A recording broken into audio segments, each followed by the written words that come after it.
Most people think you need huge capital to start importing products, but you don't. You can start right from your phone. WhatsApp can become your store. No shop, no warehouse, just simple smart selling.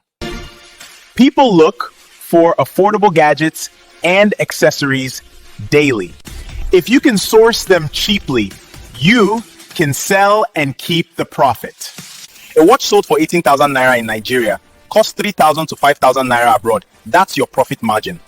Pick 3 to 5 hot selling items, download their pictures, post them on WhatsApp status daily. Your WhatsApp status becomes your shop. No website needed. Start with what you have.